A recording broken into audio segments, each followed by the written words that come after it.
Hello, I'm Sam, and this is a short reflection for Sunday the 24th of January. And today I'm looking at the wedding in Cana, which is John chapter 2 verses 1 to 11. So if you've got a Bible to hand, or if you've got the pew sheet, it would be really useful just to familiarise yourself with the story. Okay, so there's a wedding in Cana, and Jesus is there. And I think first of all, we can take from this that Jesus goes to parties. I think sometimes we're all too quick to put Jesus into this kind of little box, this little category where it's all serious, and so we must be serious too. And I get a bit put out by this.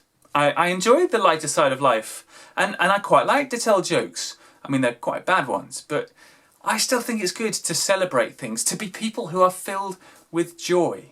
I'm not saying that we should go out to raucous parties, and we can't at the moment anyway, but equally, I don't think we should feel guilty for celebrating.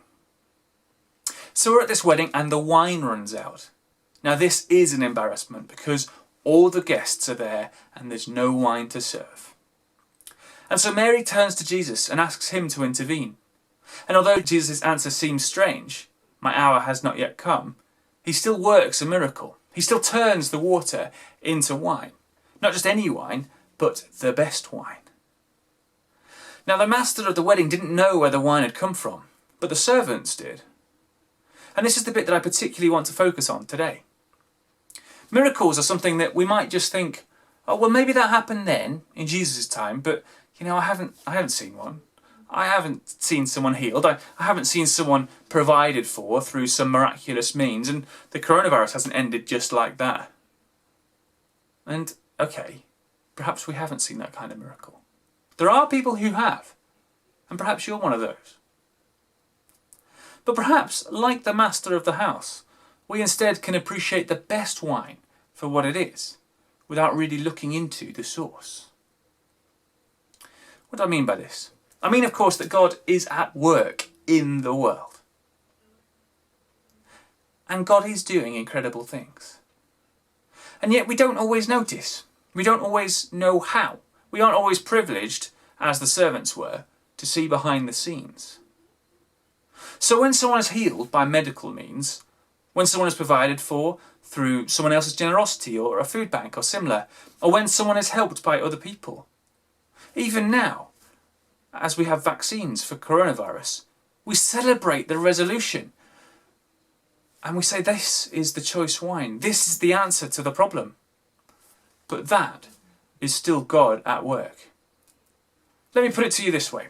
Psalm 24 says, the earth is the Lord's and everything in it. So human compassion that moves people to act, human intellect that when applied can lead to medicines or vaccinations, where did that come from?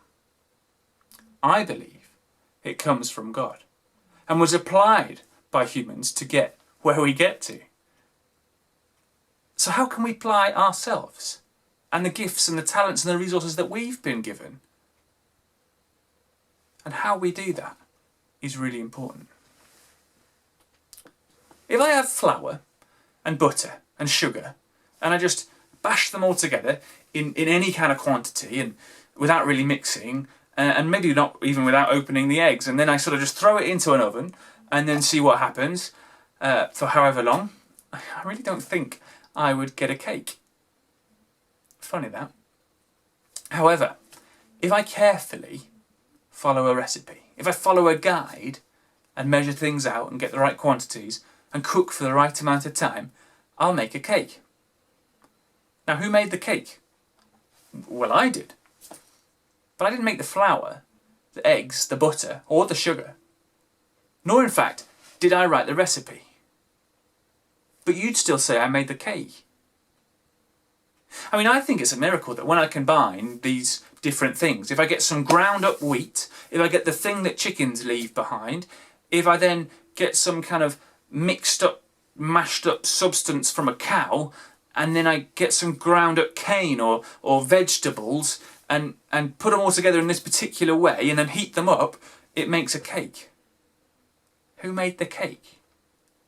I'm beginning to think my part in this, although important, somehow doesn't deserve all the credit.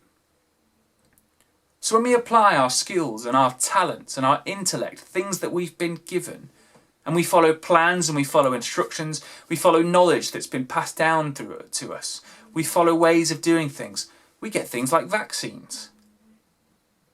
And whilst I agree that credit should, and rightly should, go to those who have mixed these ingredients together, who've done some of that hard work and who have got them all together, I also think credit needs to go to the one who wrote the recipe, the one who provides the ingredients. And that, I believe, ultimately, is God. When we look for miracles, sometimes we'll see like the servants, where we'll see God at work in incredible ways. But more often, I think we'll be like the master. We don't know where it had come from, but we still appreciate the fine wine. Or even if we're somewhere in between that, we might begin to see where things have come from, where help has come from, or who it was that made the cake, as it were. We should still give credit to the one who wrote the first recipe. We should still give credit to God. What am I saying through all of this? I'm saying look for miracles. Look for God at work, even in the everyday. Even when the answer to our prayer, the healing, the end to coronavirus, comes by means that you might say were not miraculous. They're still from God. But also look to our own lives, what we've been given, what talents and skills and resources that we might have. Look to our compassion, our personality, those ingredients that we've been given. And then look to how to apply them. And if you get a bit stuck, it's always good to turn to a recipe book, something to follow, something to guide us on how to live our lives, to mix it all together, as it were. And I'd suggest we could always try this one. Amen.